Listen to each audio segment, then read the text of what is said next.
Imagine that you showed up to a room, a classroom, and this classroom is a dance class.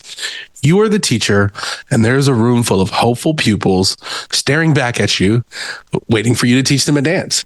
You glance back at your plan and you realize that you are supposed to teach a specific dance, but the plans instruct you that you cannot move or show them that dance with your body in any way. You must only use your words.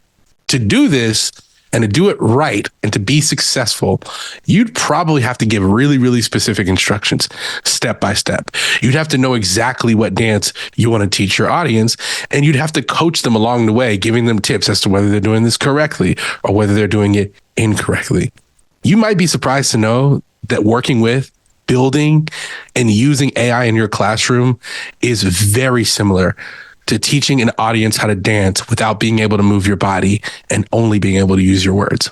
That's just a glimpse of what it's been like for the last 2 years leading workshops on AI dexterity with Teach for America all around the United States of America.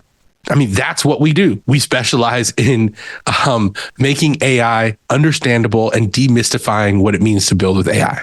That leads me to our big breakthrough. Through all of that work, our big breakthrough is that we've learned that AI dexterity has a greater impact on teaching and learning than AI literacy alone. By AI dexterity, here's what we mean. This is the skills that is needed to put AI to use on your behalf and on behalf of your community.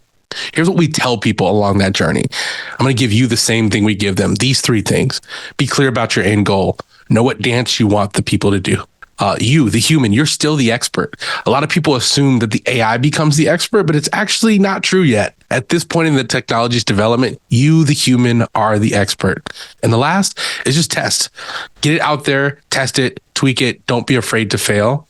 It's those 3 things. We found that by giving people these 3 principles, they have been able to build and achieve a whole lot with AI in their classrooms.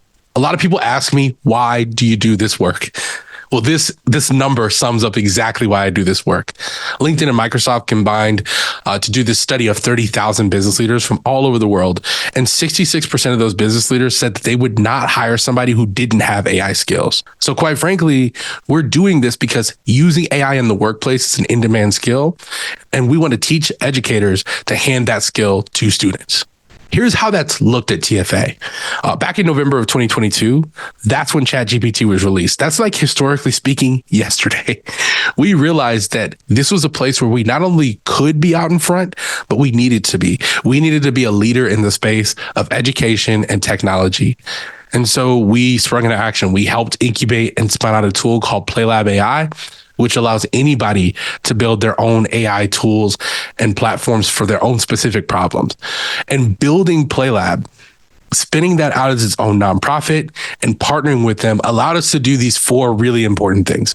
The first is that AI and AI education has become a part of our Summer Institute. We also have an initiative to train every single staff member at Teach for America on how to use AI in their specific role. We have an org-wide AI statement that outlines both of those 2 previous initiatives. And we've been able to establish 5 AI hubs in different cities around the United States for piloting and testing different cool AI offerings. Through all this, we've had all 3,000 core members take a virtual course, and we will give you access to a similar one. We've trained in person just since June of 2024, 1,300 people who created over 1,000 tools. We've created shareable resources, and people typically feel really, really good about the hackathons and workshops and experiences that we run. I've had a blast being able to lead this work, tinkering and toying and playing around with all of this. So I've really, really enjoyed the impact that I've been able to make. So with my last little bit of time, I will leave you a question to think about. And this is, what will it take for you to put AI to work on behalf of you and your community?